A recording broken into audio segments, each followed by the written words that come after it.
قناة خضر إسماعيل تقدم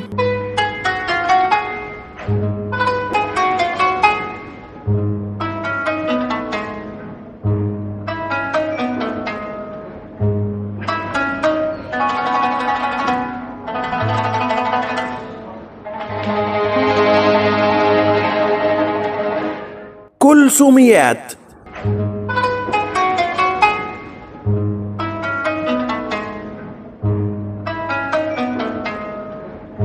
زي نهر النيل بيسري فينا شريان للحياة، زي أبو الهول والأهرامات وعجائب الدنيا والمعجزات، زي أحمص، زي رمسيس، زي مينا عايشة فينا. انت يا سومة الجميلة كوكب الشرق العظيمة عايشة فينا. كل يوم هنروح نزورها، نعيش شوية من حياتها، نفتكر أجمل ما فينا. هي دي الست سومة، هي دي الست سومة كوكب الشرق العظيمة. كلثوميات. إعداد وتقديم خضر إسماعيل.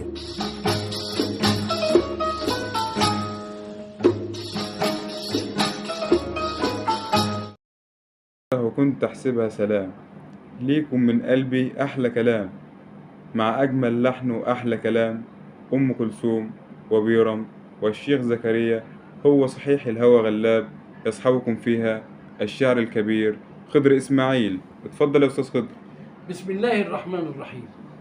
الحمد لله رب العالمين، والصلاة والسلام على سيدنا محمد سيد المرسلين وعلى آله وصحبه أجمعين. أما بعد، أهلا بيك يا أستاذ أحمد جودة، أهلا بالسادة المستمعين والمتابعين والمحبين، أهلا بعشاق الفن الجميل الأصيل، أهلا بعشاق فن زكريا أحمد وأم كلثوم كوكب الشرق وعمنا بيرم عم الكل. أهلا بكم جميعا معنا ومعكم. نحتفل اليوم بكلمات بيرم التونسي، بصوت وشدوى أم كلثوم، بألحان زكريا أحمد. هو صحيح الهوى غلاب. في الحلقة الأولى اتكلمنا عن المذهب بتاع الأغنية، واتكلمنا عن الكوبليه الأول، وقلنا هو صحيح الهوى غلاب سؤال معرفش حد ليه جواب خالص، ما عرفناش له جواب، وما زلنا لغاية النهاردة بنسأل هو صحيح الهوى غلاب. معرفش أنا، وصحيح معرفش أنا، والهجر قالوا مرار، وعذاب اليوم بسنة، جاني الهوى من غير مواعيد، وكل مادة حلاوته تزيد، محسبش يوم هياخدني بعيد، ويملي قلبي بالأفراح، وارجع وقلبي كل جراح. ازاي يا ترى أو ده اللي جرى، وانا معرفش. قبل ما ابدأ حلقتي واتكلم واقول في الكوبليه الثاني، لازم اتقدم بتحية شكر وجبة للأستاذ عمر عبد الرحمن، اللي فكرني بالأغاني الجميلة لأم كلثوم. جددت حبك ليه مثلا يعني، والأغاني الحلوة اللي هي غنتها السيدة أم كلثوم، رق الحبيب ووعدني، جددت حبك ليه، هو صحيح الهوى غلاب، والكثير. فكرني الأستاذ عمر عبد الرحمن بثلاثيات أم كلثوم. الثلاثيات يعني إيه؟ يعني مثلا أحمد رامي، رياض السنباطي، أم كلثوم، دي ثلاثية. الثلاثية الثانية بيرم التونسي، زكريا أحمد، أم كلثوم، ثلاثية. في أحمد شوقي، وفي رياض السنباطي وأحمد شوقي، أم كلثوم، برضو دي ثلاثية. ثلاثيات كثيرة مرت في حياة أم كلثوم، على اعتبار أن أم كلثوم كانت الدايرة الكبيرة اللي بتجتمع فيها كل النجوم وكل العمالقة الكبار داخل دايرة أم كلثوم. فهي كانت دايرة كبيرة، وجوه الدايرة أشكالها الهندسية، المثلثات والمربعات وكل ما يخطر على بالك. كانت مؤسسة، أم كلثوم كانت مؤسسة كبيرة للفن والأدب والسياسة والاجتماع. والأعمال الخير كمان. هي دي أم كلثوم اللي احنا بنتذكرها وبنحتفي بيها، ليس كمطربة، لا، احنا بنحتفي بأم كلثوم المؤسسة الكبيرة، مؤسسة الوطنية اللي تعرف يعني ايه مصر ويعني ايه وطن، وازاي تضحي من أجل مصر. مؤسسة العلم والأدب اللي جمعت حواليها أدباء وكبار مفكري مصر. مؤسسة الاجتماع، الحياة الاجتماعية المصرية ومساعدة الناس والتكافل الاجتماعي والوفاء والأمل ودار أم كلثوم. كل ده احنا بنتكلم، ما بنتكلم عن أم كلثوم بنتكلم عن أم كلثوم الدائرة الكبيرة، بنتكلم عن أم كلثوم الحياة الكاملة اللي كانت فيها وحواليها سيدة الغناء العربي أم كلثوم. يا عمر، أنا ما أقدرش أنسى أم كلثوم، ولا أقدر أنسى تعليقك الجميل اللي أنت عملته لي على هو صحيح الهوى غلاب. بتمنى متابعتك ليا، وأتمنى دايما أسمع آرائك، وخليك معايا نكمل مع بعض هو صحيح الهوى غلاب، وخليك معايا نقول نظرة وكنت أحسبها سلام وتمر أوام. الكلام هنا كلام عايز كلام. سبحان الله، عم بيرم لما يفتح الكنز بتاعه ويبدأ ينصر علينا من الذهب والياقوت ومن النفائس الجميلة، يقول لنا نظرة وكنت أحسبها زمان سلام. مجرد سلام، يعني نظرة عابرة، كنت أحسبها مجرد سلام عابر، لكن لم تكن كذلك يا عم بيرم. لم تكن النظرة نظرة عابرة، ولم تكن النظرة مجرد سلام، بل كانت النظرة حياة وحب وشوق وأحلام. نظرة وكنت أحسبها سلام وتمر أوام، أتاري فيها وعود وعهود وصدود وآلام. يا سلام يا سلام يا سلام يا سلام.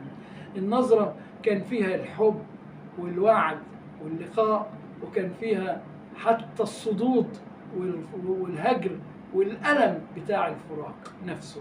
النظرة الواحدة كانت عبارة عن كتاب في العشق يترجم. نظرة وكنت أحسبها سلام وتمر أوام، أتاري فيها وعود وعهود وصدود وألام. الله على الإجمال اللي جاي بعده التفصيل، ويقول وعود لا تصدق ولا تنصام. يا الله يا الله، أي نوع من أنواع الوعود دي؟ طب كان إيه لازمة إنك توعدني وإنت لا هتصون الوعد ولا هتبقى صادق فيه؟ لا أنت هتبقى صادق في وعدك ولا أنت هتصون الوعد. حتى لو وعدت مش هتنفذ، وحتى لو ما نفذتش مش هتصون الوعد نفسه وتبقى فاكر إنك وعدتني، مجرد إنك تفتكر الوعد. وعود لا تصدق ولا تنصام، عهود معلم ملوش أمان. يا الله يا الله، حينما يكون الوعد والعهد من اللي ملوش أمان، اللي ما لا يؤمن جانبه، اللي دايما حاسس انت بجواره بالخوف. وعود لا تصدق ولا تنضام، وعود معلم ملوش أمان، وصبر على ذل وحرمان. يا الله، هذا الكلام ده كله اللي موجود، وفي صبر كمان، صبر على الذل والحرمان. ليه أنا بصبر على الذل والحرمان؟ واللي أكتر من كده اللي جاي كمان أصعب من اللي فات.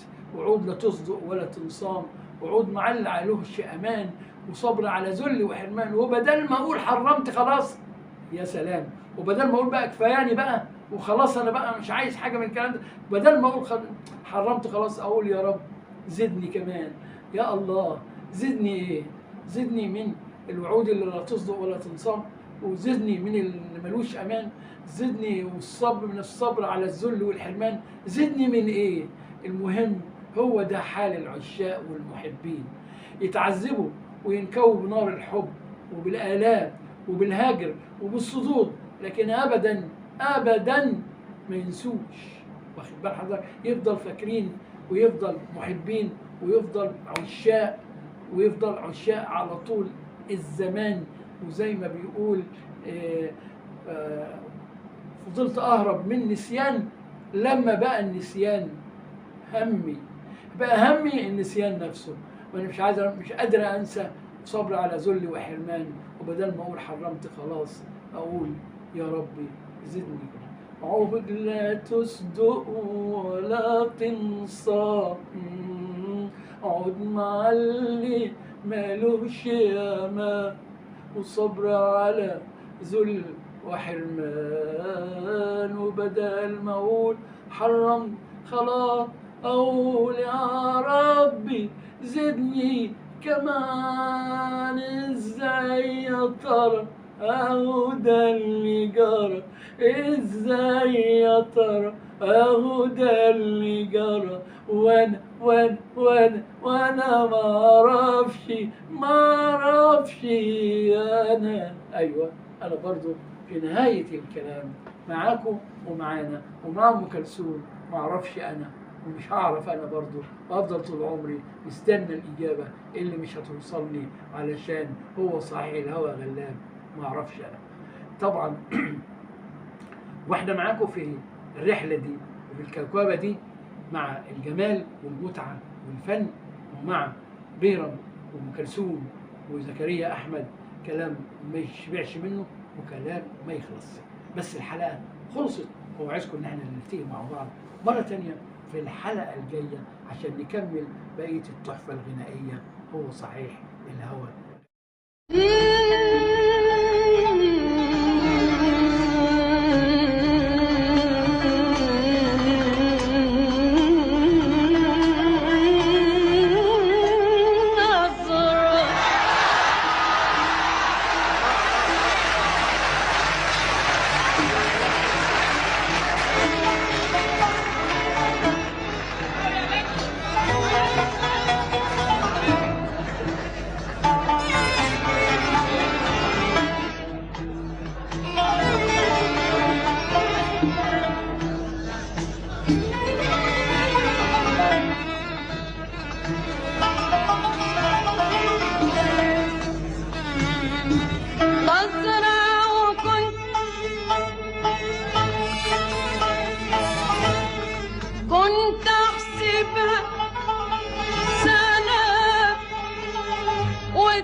وانا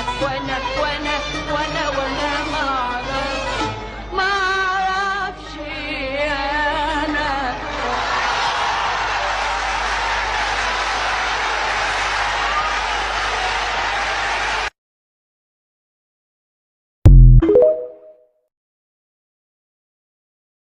يا زمن خليك شوية. خلصت الحلقة بسرعة واحنا لسه عطشانين. هو ده طبع الحبايب، وقتهم يخلص ما ندرى، بس لسه حلقة جاية واحنا وانتم مشتاقين. كلثوميات، إعداد وتقديم خضر إسماعيل.